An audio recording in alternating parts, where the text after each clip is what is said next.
Hi hello నమస్తే welcome back to the channel నేను మీ రామ్ అఘోరికి సంబంధించి ప్రజెంట్ జరుగుతున్న సిచ్యువేషన్స్ అన్నిటికీ ఒక చక్కటి వివరణ ఒక పూర్తి విశ్లేషణని మరియు రాజకీయ విశ్లేషకు దాసి విజ్ఞాన్ గారిని అడిగి తెలుసుకుందాం. నమస్తే.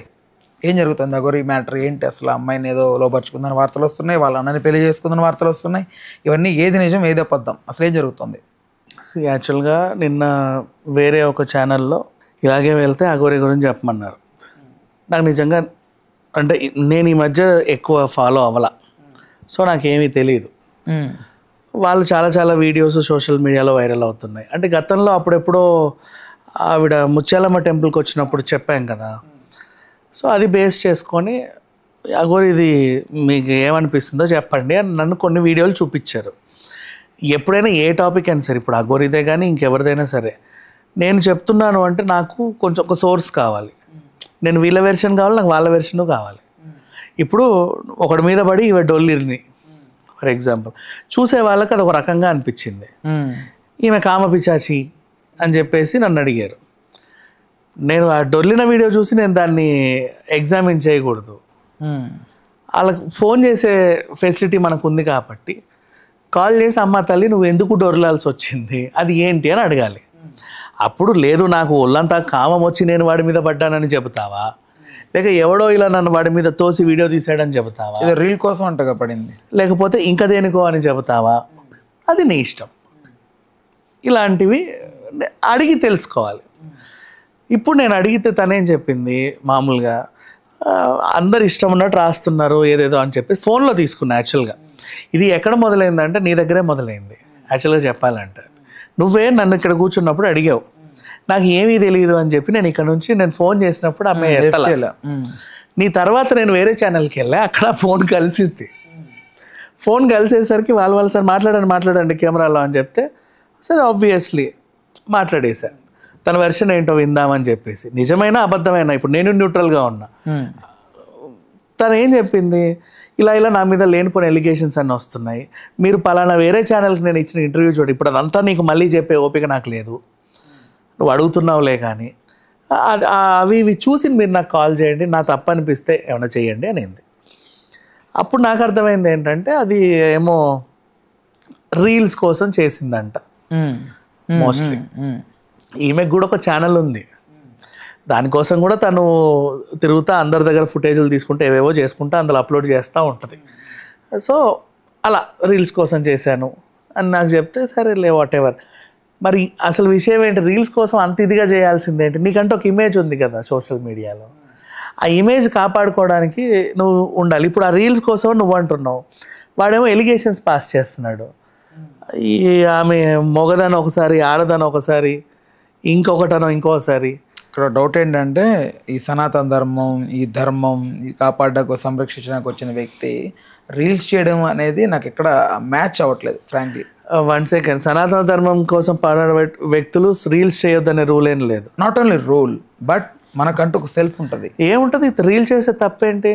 ఇప్పుడు ఆ ధర్మాన్ని కాపాడడానికి పరిగెట్టాలి కదా. ధర్మాన్ని కాపాడడం పరిగెడితే రీల్స్ చేయొద్దని ఆ ధర్మం ఏం చెప్పలేదే. రీల్స్ చేసేంత టైం కూడా ఉండకుండా పరిగెట్టాలి. అంతగా పరిగెత్తాలనే రూల్ కూడా లేదు. సనాతన ధర్మం అనేది అది మంచో చెడో నీలో ఉంటే చాలు. దానికోసం నువ్వు 24 గంటలు పరిగెత్తి మొత్తం ఒళ్ళంతా రక్తాలు వచ్చేలా కొట్టుకోమని ఏం అవసరం. మరి ఎందుకైతే కారులో పెట్రోల్ పెట్టుకొని ఊరంతా తిరుగుతూ అట్లా వెళ్తూ ఇట్లా ఎందుకు చేస్తుంది అనేది అదే. అంటే 24 గంటలు అదే పనిగా చేయమనేది నీ క్వశ్చన్. బట్ వాళ్ళ ఇష్టం. సంవత్సరానికి ఒకసారి చేసినా వాళ్ళు సనాతన ధర్మాన్ని కాపాడడానికే చేస్తారు. వాళ్ళకంటూ కొన్ని పర్సనల్ లైఫ్స్ అందరికీ ఉంటాయి, ఎవరికైనా ఉంటాయి. అందరు మనుషులే పుట్టింది. ముందు మనిషి అయిన తర్వాతే సనాతన ధర్మమా ఇంకేదైనా ధర్మమా ఆలోచించారు. కాబట్టి సనాతన ధర్మం ఈ సెకండరీ. ఫస్ట్ వాళ్ళు మనుషులు. ఆ మనిషికి వాళ్ళు అఘోరి అయ్యారా, దయ్యం అయ్యారా, భూతం అయ్యారా, దేవుడు అయ్యారా మనకు అనవసరం. ఫస్ట్ వాళ్ళు మనిషి. ఆ మనిషికి ఉన్న నీడ్స్ని, ఆ మనిషికి ఉన్నటువంటి అన్నిటిని ఫుల్ఫిల్ చేసుకున్నాకే ఇంకేదైనా మంచో చెడో చేయాలి. అంతే. అదే పనిగా పరిగెత్తండి సనాతన ధర్మం గురించి, లేకపోతే అసలు నువ్వు ఆ ధర్మంకి సంబంధించిన మనిషివే కాదనడం చాలా తప్పు. ఇక అఘోరి ఎందుకు చేసావమ్మా అంటే నేను రీల్స్ ఎందుకో చేశాను అనింది. సరే వాట్ ఎవర్, నువ్వు చేసిన రీల్ కొంచెం అసభ్యంగా ఉంది, నీకు అనిపించలేదా? ఇంకేమైనా కాదా అంటే చూసేవాళ్ళు ఇలా అంటున్నారు కదా, మరి వల్గర్గా ఉంది. దాంట్లోకి రకరకాల ఐటమ్స్ అన్నీ ఇంక్లూడ్, నేను అన్న నోటితో చెప్పను అవి. ఏవో శృంగారానికి సంబంధించిన ఐటమ్స్ గురించి అన్నీ వాళ్ళు చెప్తున్నారు దాంట్లో, ఇది అది అది ఇంకా కొంచెం లోతుగా వెళ్ళి ఆ ప్రైవేట్ పార్ట్స్ గురించి కూడా చండాలంగా చెప్తున్నారు, ఎలిగేషన్స్. అవి నిజమా కాదా అని మాట్లాడుతారు, తను మాట్లాడుతూనే ఉంది. విషయం ఏంటంటే నా ఇంకో ప్రాబ్లము, ఛానల్లో నేను ఒక టైం మించి ఎక్కువసేపు ఉండలేనది నీకు తెలుసు, ఎందుకంటే ఇంకో దగ్గర పోవాలి కాబట్టి. ఆమె మాట్లాడుతుంది, వీళ్ళేమో సార్ అడగండి సార్ అడగండి సార్ అడగండి సార్ అంటున్నారు. నేను అక్కడికి స్టాప్ చేసే, సరే నువ్వు ఎక్కడున్నావో చెప్పు అని అడిగితే హైదరాబాద్లోనే ఉన్నా అనేది. సాయంత్రం ఇంటికి రా అన్నాను. ఎక్కడున్నావు నువ్వు అని అడిగితే నేను చెప్పాను నేను పలానా ఇక్కడ ఉంటాను అని. సరే వస్తాను, నాకు అడ్రస్ పెట్టు వస్తాను నేను కూడా అక్కడికి కట్. నువ్వు పాపం ఇచ్చిన మాట ప్రకారంగానే సాయంత్రం 8 గంటలకల్లా ఫోన్ వచ్చింది. నేను ఇక్కడ పలానా ఏదో చిలుకూరు బాలాజీ టెంపుల్ నుంచి ఆ రూట్లో వస్తున్నా, నువ్వు చెప్పిన లొకేషన్కి 1 గంట 1.5 గంట పడుద్ది నాకు టైం అని చెప్పింది. Okay what ever come. నా ఇంటికి వచ్చిన తర్వాత నేను సెల్లార్లో బండి పార్క్ చేయించేసి పక్కనే ఆఫీస్ కూడా, ఆఫీస్కి వెళ్ళి మాట్లాడా. అన్నీ చూసింది, ధైర్యంగానే వచ్చింది, తనేం పెద్దది కాదు. అమ్మాయి ఉందా పక్కన? ఇద్దరు ఉన్నారు, ధైర్యంగానే సిచ్యువేషన్. ఓకేలే ఫర్దర్గా వచ్చిన తర్వాత వాళ్ళతో మాట్లాడాం. ఏంటి కథ అంటే ఇగో ఇలా ఇలా ఇలా అలా అంటున్నారు. ఆ పిల్లని అడిగా, నువ్వు ఎందుకు ఇలా తిరుగుతున్నావు? ఆమె ఏదో చెప్పింది. ఏంటి మీకు ఓ పని చేయి, అదేదో నాకు కెమెరా ముందు చెప్పొచ్చు కదా, ఇలా చెప్తే నీకేం వచ్చింది అన్న. ఏపా నేను ఇవ్వట్లేదు ఇంటర్వ్యూలు, నన్ను అందరూ ఏదో ఇష్టం ఉన్నట్టు ఏది పడితే చేస్తున్నారా. నేను నువ్వు చెప్పాలి, ఇప్పుడు నాకు ఏది చెప్పావో అదే కెమెరా ముందు చెప్పు, ఎవరు ఎలా తీసుకుంటారో నీకెందుకు చెప్పుతా. ఇప్పుడు నాకు ఇలాగే చెప్తున్నావు కదా, పదండి మనకి అదృష్టం బాగుండి పక్కనే స్టూడియో కూడా ఉంది, కూర్చోబెట్టాను, కూర్చుంది, ఇక మాట్లాడుతుంది. ఏం జరిగిందో చెప్పంటే అన్నీ చెప్పింది. ఆబ్వియస్లీ ఇవన్నీ చెప్పిన తర్వాత నా తప్పేం లేదు, నన్ను అనవసరంగా దీంట్లో ఇరికించారు. తన మెయిన్ రీజన్ అంటే తను మెయిన్ చెప్పాలనుకున్నది ఏంటంటే, ఈ అమ్మాయిని కూడా నేను అడిగా, నువ్వు ఎందుకు వెళ్ళావు, మీ ఇద్దరి మధ్యలో సంబంధం ఏంటంటే తల్లి కూతుర్ల బంధం అనింది. దానికి నాకు ఇంకా వేరే మాట రాల నోట్లో నుంచి. తల్లి కూతుర్ల బంధం అన్నకి ఇంకేం మాట్లాడతాను నేను. సరే నువ్వేంటి, నువ్వు ఆడదానివా మగదానివా లేకపోతే ఇంకేమైనా, అసలు ఏంటి నీ గురించి చెప్పు. నాకంటూ కామ కోరికలు ఏమీ లేవు, నేను ఆపరేషన్ చేయించుకున్నాను అని నీకు తెలుసు. మేము ఫ్రెండ్ అనిందంట, ఏదో కేటీఆర్ నాకు తెలుసు అనిందంట. ఇక వేర్లే ఎవరు. సో ఇట్లా వచ్చిన తర్వాత నాకు ఉండేది చిన్న అదేంటిది మూత్రం పోవడానికి ఒక చిన్న సందు వదిలేరు, నేను ఆపరేషన్ చేయించుకున్నాను. అంతకు మించి నాకు ఎలాంటి కామ కోరికలు లేవు అని అడిగింది. కామ కోరికలు ఎందుకు లేవు అంటే నాకేం ఫీలింగ్స్ లేవు అనింది. ఫీలింగ్స్ లేవు అన్నప్పుడు నీకు కామం లేనప్పుడు కోపం కూడా రావద్దు. నువ్వెందుకు రెచ్చిపోతున్నావు, ఎవడన్నా రెచ్చగొడితే రెచ్చిపోరా అనేది. నీకు ఫీలింగ్స్ ఉంటున్నప్పుడు నువ్వు రెచ్చిపోకూడదు కూడా. ఎందుకు అంత కోపం వస్తుందంటే తను రెచ్చిపోయింది. నన్ను లేదు, నేను ఇప్పటిదాకా వేరు, ఇక మీదట వేరు, ఇష్టం ఉన్నట్టు మాట్లాడుతుంటే నేను ఊరుకోను, నేను సర్వనాశనం చేసి చూపిస్తా అంటే, అమ్మ తల్లి అలాంటి ఎలిగేషన్స్ ఏం పాస్ చేయకు, నువ్వు అలాంటి స్టేట్మెంట్లు ఇవ్వకు, ఉండు. గతంలో నీతో మాట్లాడే వాళ్ళందరూ ఇప్పుడు నీతో మాట్లాడట్లే ఎందుకు అని కూడా అడిగా. ఏమో ఎవరి అభిప్రాయం వాళ్ళది, నేను అందరికీ టచ్లోనే ఉన్నా, మరి వాళ్ళే నాతో మాట్లాడట్లేదు, మరి నీలో ఏదో నెగిటివిటీ అనిపించే కదా మాట్లాడట్లేదు అంటే, అది వాళ్ళని అడగండి, మీరే అడిగి నాకు చెప్పండి అని. సరేలే, నేను కూడా వాళ్ళందరికీ ఇంటర్వ్యూ అయిన తర్వాత నిన్నంత ఫోన్లు చేసి అందరికీ మాట్లాడా. అమ్మ ఎందుకు మాట్లాడట్లేదు ఆ గౌరీతో. ఆయన గతంలో ఈమెకి గురువులాగా కూడా మన తెలిసిన స్వామీజీ వచ్చాడు, ఆయన కూడా స్టేట్మెంట్ ఇచ్చాడు, నేను ఇక నుంచి ఈమె శిష్యరికాన్ని తీసేశాను, వదిలేశాను అని.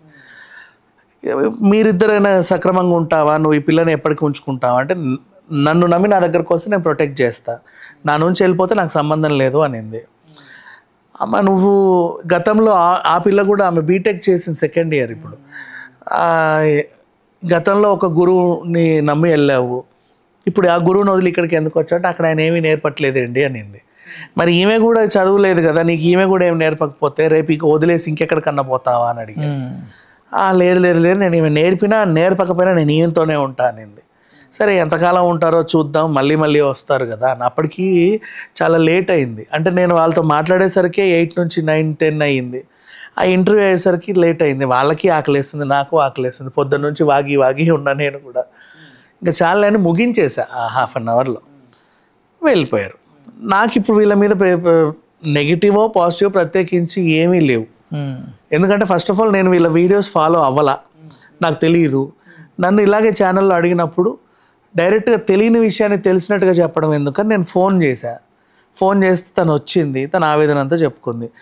ఒకటే చెప్పింది, నాకంటూ ఫీలింగ్స్ లేవు, మరి కోపం ఎందుకు వస్తుంది అంటే నేను ఇట్లాగే కోపమే పడతా, ఎందుకంటే మనుషుల్లా లేరు, నన్ను వేధిస్తున్నారని చెప్పింది. తీసుకెళ్ళింది మనిషినే కదా మరి. ఆ పిల్ల కూడా ఈమెనైనా అంటే నాకు ఈయన లాంటి వాళ్ళు ఇంకో 11 మంది ఉన్నారు వేరే రాష్ట్రాలలో, వాళ్ళందరినీ నేను బాగానే చూసుకుంటా, ఇంకా పెంచుకుంటూనే పోతా నా సమూహం అని చెప్పింది. సరేలే, వాట్ ఎవర్, నీ ఇష్టం నీది, వాళ్ళకి ఎలాంటి హాని జరగనివ్వకుండా చూసుకో, ప్రొటెక్ట్ చేస్తావా అని అడిగితే ప్రొటెక్ట్ చేస్తాననే చెప్పింది. అంతవరకు సంతోషం. అంటే ఎక్కడ పడితే అక్కడ ఉంటా, ఎక్కడ పడితే అక్కడ తింటా అనింది. నువ్వు ఎట్లా పడితే అట్లా ఉండేదాన్ని, మా అమ్మాయి కదా, అమ్మాయిని ఎలా పడితే అలా ఉంటే నువ్వు ప్రొటెక్ట్ చేయగలవా అని అడిగితే ఐ విల్ ప్రొటెక్ట్, నా ప్రాణం అడ్డేసైనా సరే నేను కాపాడుతా అనింది. ఇంకా అంతమించి ఏం మాట్లాడతా అని చెప్పు. రైట్, ఓకే అన్న, thanks for time, thanks for information.